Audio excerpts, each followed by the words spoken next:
Hello welcome to my channel all exams. इस video में हम देखेंगे एसएससी जीडी के previous year questions, GK GS और हिंदी के। इसी के साथ अगर आप चैनल पर नए हो तो चैनल को सब्सक्राइब जरूर करें। देखते हैं पहला प्रश्न। पहला प्रश्न है, मौर्य साम्राज्य का अंतिम शासक निम्नलिखित में से कौन था?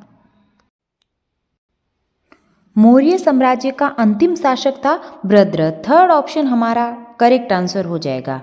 इसी के साथ देखते हैं मौर्य वंश। मौर्य वंश का शासनकाल था 323 बीसी से 184 बीसी तक और मौर्य वंश के संस्थापक थे चंद्रगुप्त मौर्य और मौर्य वंश की राजधानी थी पाटलिपुत्र। और चंद्रगुप्त मौर्य के बाद में शासन किया था बिंदुसार का और बिंदुसार के बाद में था सम्राट अशोक का।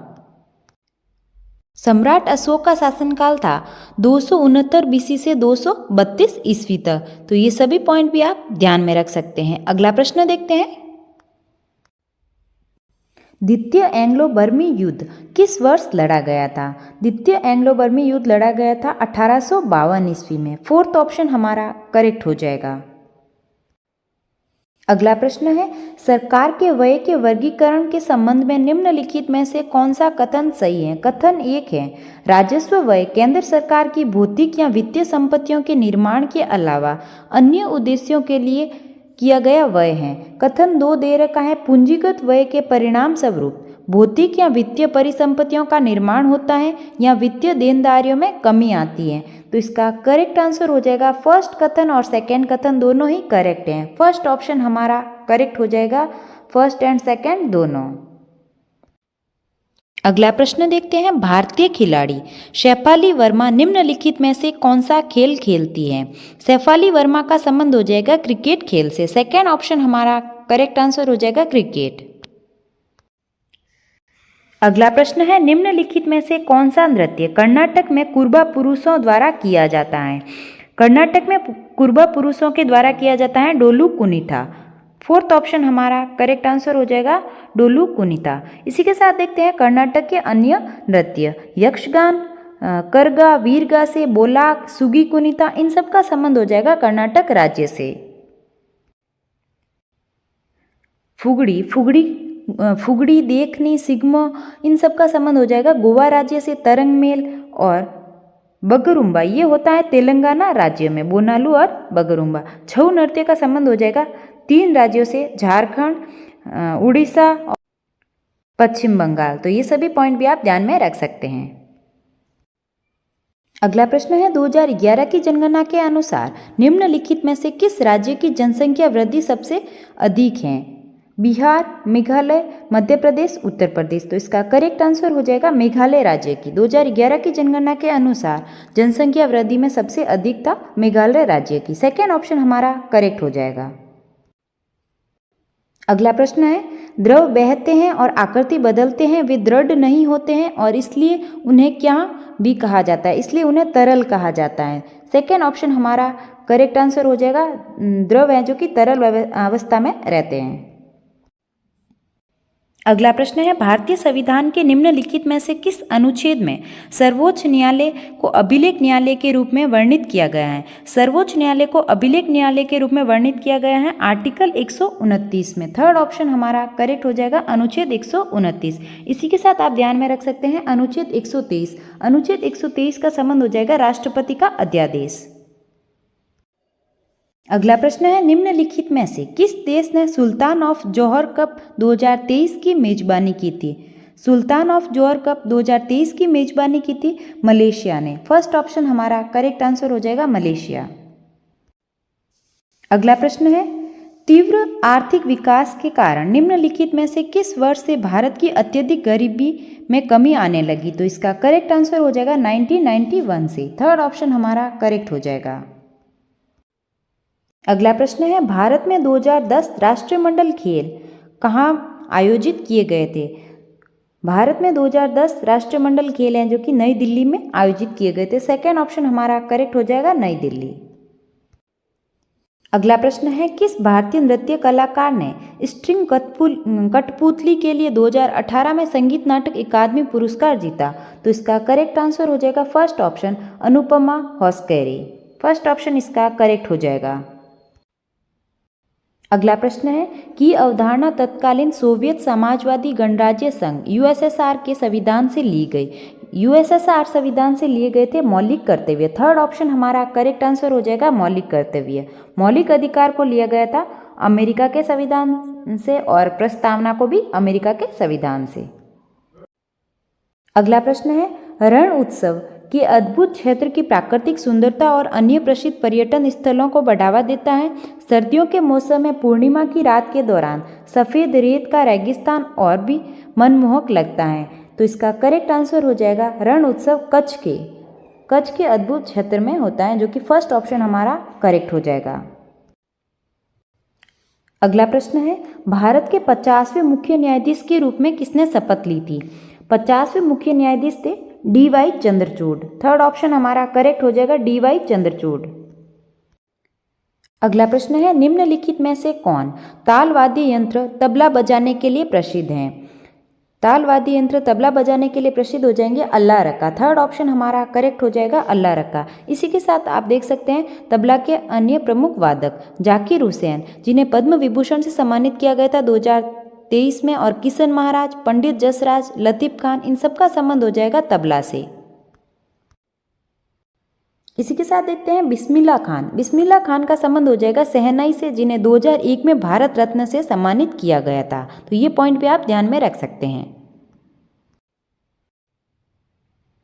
अगला प्रश्न है डिजिटल व्यक्तिगत डाटा संरक्षण विधेयक 2023 के संबंध में निम्नलिखित में से कौन सा कथन सही है। कथन 1 है ये विधेयक भारत में डिजिटल व्यक्तिगत डाटा के उस प्रसंस्करण पर लागू होगा जो डाटा को ऑनलाइन या ऑफलाइन एकत्रित करके डिजिटलीकृत करता है। सेकेंड कथन है ये भारत के बाहर ऐसे प्रसंस्करण पर भी लागू होगा जो भारत में वस्तुएं या सेवाएं प्रदान करने के लिए हो। तो इसमें करेक्ट आंसर हो जाएगा फर्स्ट एंड सेकंड, दोनों कथन ही इसमें करेक्ट है। तो हमारा सेकंड ऑप्शन इसमें करेक्ट हो जाएगा, फर्स्ट एंड सेकंड दोनों। अगला प्रश्न है बजट 2023-24 में भारत सरकार ने कितनी प्राथमिकताएं अपनाई हैं। तो इसका करेक्ट हो जाएगा 7। फोर्थ ऑप्शन हमारा करेक्ट आंसर हो जाएगा 7 प्राथमिकताएं। अगला प्रश्न है 12वीं पंचवर्षीय योजना के लिए विकास दर लक्ष्य कितना था। 12वीं पंचवर्षीय योजना के लिए विकास दर का लक्ष्य था 8%। फोर्थ ऑप्शन हमारा करेक्ट हो जाएगा 8%। 12वीं पंचवर्षीय योजना की अवधि क्या थी 2012 से 2017 तक। 12वीं पंचवर्षीय योजना का उद्देश्य था तीव्र समावेशी और सतत विकास। टोटल 12 पंचवर्षीय योजना थी। पहली पंचवर्षीय योजना की अवधि थी 1951 से 1956 तक और ये हेरर-डोबर मॉडल पर आधारित थी और इसका जो लक्ष्य था वो कृषि और सिंचाई परियोजना पर ज़्यादातर ध्यान दिया गया था और इसमें टारगेट था 2.1% का, लेकिन अचीव हुआ था 3.6%, यानी कि ये पंचवर्षीय योजना बहुत ज़्यादा सफल रही थी। अगला प्रश्न है स्वतंत्रता के समय देश की लगभग कितने प्रतिशत जनसंख्या कृषि पर निर्भर थी। स्वतंत्रता के समय लगभग 75% जनसंख्या जो कि कृषि पर निर्भर रहती थी। तो फर्स्ट ऑप्शन हमारा करेक्ट आंसर हो जाएगा 75%। अब देखते हैं हिंदी के प्रश्न। पहला प्रश्न है निम्नलिखित प्रश्न में 4 विकल्पों में से उस विकल्प का चयन करें जो रिक्त स्थान के लिए सही शब्द वाला विकल्प है। भारत के संतों, फकीरों तथा साहित्यकारों ने सदा सांप्रदायिक एकता का संदेश तथा दिया है। तो इसका करेक्ट आंसर हो जाएगा उपदेश दिया है। फर्स्ट ऑप्शन हमारा करेक्ट हो जाएगा उपदेश। अगला प्रश्न है दिए गए वाक्यांश के लिए सार्थक शब्द ज्ञात कीजिए। वाक्यांश है नगर में रहने वाला।